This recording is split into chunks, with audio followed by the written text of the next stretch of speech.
Hiya, my name's Savannah Marshall and you're watching Sport and Icons.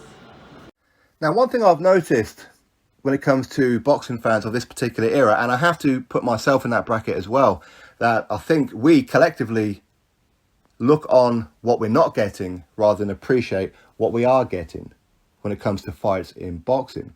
For the longest time over the last few years, what is it that we've been complaining about? Not enough fighters are willing to fight each other to unify.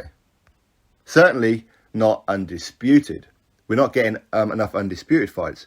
But there again, we are.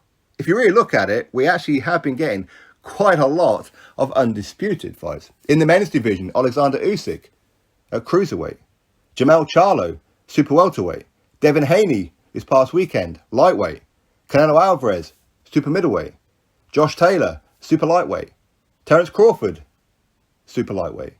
And Terence Crawford is looking to become an undisputed champion again. In the welterweight division, it looks like that fight with Errol Spence Jr. may well actually be coming off now. So we are actually getting undisputed fights. Again, let's throw in the women as well. Clarissa Shields is a two-time undisputed world champion at middleweight and super welterweight.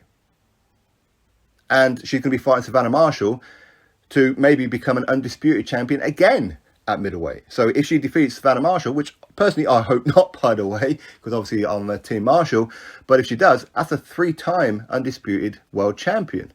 Katie Taylor, she's been undisputed for a while now. Franchon Cruz de Zurin, super middleweight. Cecilia Breakhouse and Jessica McCaskill at 147. And that's the women as well. But one thing I have noticed, though, that when it comes to a lot of these undisputed fights, they don't seem to be on pay-per-view. They're not given the kind of profile that they should be, like Charlo versus Castano. That was on regular TV, was it not? Was that on regular Showtime? But yet they'll put Luis Ortiz versus Charles Martin on pay-per-view.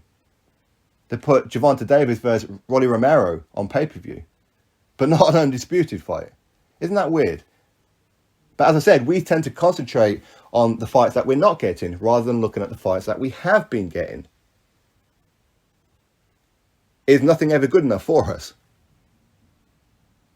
Recently, here in the UK, we've just had Amir Khan versus Kell Brook at long last, but we've had it. We've got it now. Are we getting Tyson Fury versus Anthony Joshua? No. At the minute, we're not. But we've just had Tyson Fury versus Dillian White as a mega fight here in the UK. We had Anthony Joshua against the undisputed king, Alexander Usyk. We've now got a rematch coming up between them two as well. They are big fights, very big fights. Hopefully we get Terence Crawford versus Errol Spence Jr. What I'm hearing, that fight is all but agreed now for sometime in October. We are getting a lot of good fights. We're going to have Andy Ruiz Jr. versus Luis Ortiz. Winner stays on, loser goes home. It's a good fight. It is a very good fight.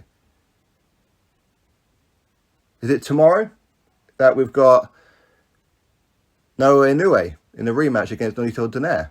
Again, a big fight. We are getting undisputed fights. We are getting unification fights. We are getting a lot of good fights. Yes, at times, they're not the fights that we want. We've had Tyson Fury versus Deontay Wilder. Did we need it 3 times? No, we didn't, but still, 2 times would have been sufficient, but still, we had their fight. They were big fights. They were. So we are getting a lot of good fights, and I do think that we do, and myself included, that we do forget the kind of fights that we are getting. We don't appreciate what we are getting. We're too busy focused on the things that we're not getting. Now, that's always been the way in boxing and probably will always be so. It really will. Certain fighters will get criticised for trying to improve their legacy, like Canelo Alvarez. Why is he getting criticised? For what? Anyway, listen, that's my thoughts on it all. I do think that you and I, we do need to start appreciating what we are getting. But is it ever going to be good enough? No, of course not. Am I still going to make videos complaining about certain fights that we're not getting? Of course. But I do think that we do need to take stock sometimes to realise that we are actually getting quite a few undisputed fights, which is ultimately what we wanted. Will we get the biggest one of them all? Joshua Fury? Well, let's hope so. Drop your thoughts below, click thumbs up, subscribe, and I'll catch you all in the next video.